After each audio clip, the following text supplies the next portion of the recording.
AI didn't just kill sales, it just killed lazy sales reps. My name's Luke, been in the sales game for over 25 years. And today, we're going to teach you how to put a little bit more effort into this guy, the buyer. Before we get started, check out the links below, drop your email of a ton of free sales assets to get you off your ass, get you a little bit more invested in your prospects, sell more, close more, and don't be worrying about AI coming to take your sales role. The goal of today's video is to get to know this guy, our prospect, a little bit better before we get on the sales call. So that's right, we actually have to put some effort in before we start talking to our prospects. And that is the gap. That is why you cannot close as many deals as you want to, is because all these Instagram sales gurus care about is tonality, objection handling. But what can we actually do before we get on the call to make all those things way easier? So I'm going to run you through the 4 things that we need to know about this guy before we get started. Let's get into it. Now, this is our prospect. We're going to call him Bob. And this is going to work for every single prospect that you have. This is not just limited to those high ticket online offers. It's not limited to if you have a tech sales role. This is going to work for absolutely everybody. So what are the 4 things we need to know about Bob? Well, we need to know what he thinks. We need to know what he says. We need to know what he does. Think, says, does, and wants. What does Bob actually want? So why is Bob on the call with us today? Well, let's just say, for example, that today we're trying to sell a crypto community offer, a trading offer, 10K price point. Bob's on the call. Now, let's assume we don't have any information about Bob. Quite often when we go on our sales calls, we do have information. They might give us some basic information about their age, why they're interested, what content they've consumed before they go on the call. But let's say, for example, we don't know anything about Bob at all. So just think for a second. All right, 10K crypto offer. Now, I'm going to assume that because it's crypto, he's probably going to be younger than me. I'm 44 years old, 3 kids, busy life. Do I have time to be faffing around with this crypto stuff? Probably not. But that's just going to say Bob's a young guy. He's interested in crypto. He's seen all the hype before. Maybe the market's coming around again. Maybe he's thinking he can 10x his 10K investment in whatever this offer is. So we're going to say that Bob is, he's probably thinking, I'm in it for the money. What kind of things would he want the money for, though? He's a young guy. I'll be going to class him as somebody that wants, like some sort of, sports car. That is a Lamborghini, if you're wondering. My drawing skills are not great. Maybe he wants a Lamborghini.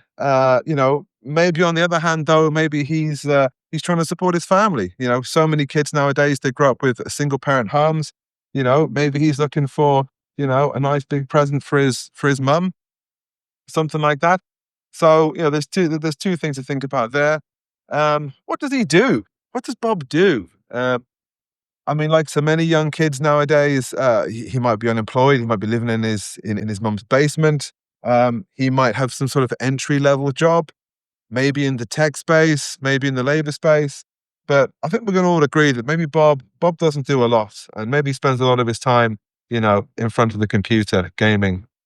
That is a PS5, if you're wondering. And what kind of stuff does Bob say? Well, take it from me. Young people today, in my opinion, they probably say 2 things. There's things they say to themselves, and there's things that they say to other people.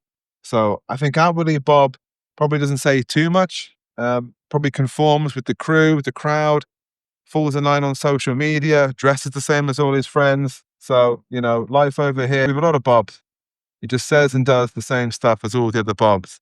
But maybe deep down, maybe when everyone else has gone to sleep and he's sitting up in bed thinking about his life, maybe Bob is saying to himself, like, I want more, I want better, I want a nice house for my family, I want to, maybe it's even simpler than that. Maybe I just want to put a couple of meals extra on the table every night. So look, now, when we do have our call with Bob later, let's be honest, all this could be completely wrong.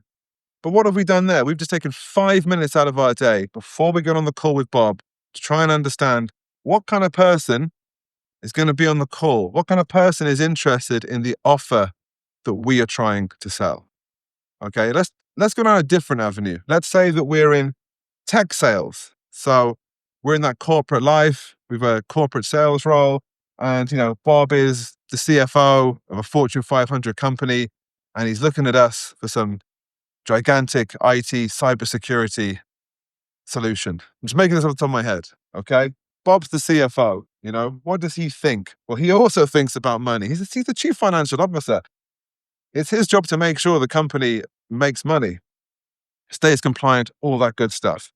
What does he do? Well, when you're in that kind of C-suite level, he probably lives and breathes his job. He's probably 24/7 CFO. Even on the weekends and the evenings, he's probably still working. And the whole cybersecurity thing, he's probably constantly worried that they're going to get hacked, they're going to lose all the money. And as a CFO, it's probably not his role to ensure that the security is safe, but it's going to be his problem if there's a data leak, if there's reputational damage, they're going to lose loads of money, maybe the bank account gets drained. So he's probably saying all the time to his board and his employees, like, this is hugely important. This is a big deal. This could really fuck us up if it goes wrong. Okay. What does Bob want? Well, someone like Bob in that kind of more older, mature professional role, he's probably, whereas up here, we've got our younger Bob with the split personality. It's probably down here where older Bob has the split personality. In work, he'll want, X, Y, and Z professionally, but then, personally, he's keeping up appearances as well. He's in that life. He's probably got a beautiful house, central London. He's probably going on like 4 or 5 holidays a year, looking after his kids are going to nice schools. So maybe he's a bit more of a family man, but at the same time appreciates the finer things in life. And so when we're in that corporate sales role and we're selling into those C-suite, those executive level conversations, again, you can do a very, very similar exercise. Doesn't matter if Bob's in the basement or Bob is in the boardroom. We can still take 5 minutes out of our day to help Bob before we even get on the call with Bob. Hope you've enjoyed my first ever attempted whiteboard session. We've gone old school with the flip chart because, well, I'm old. Check out the links below. Ton of free sales stuff coming your way. See you in the next one.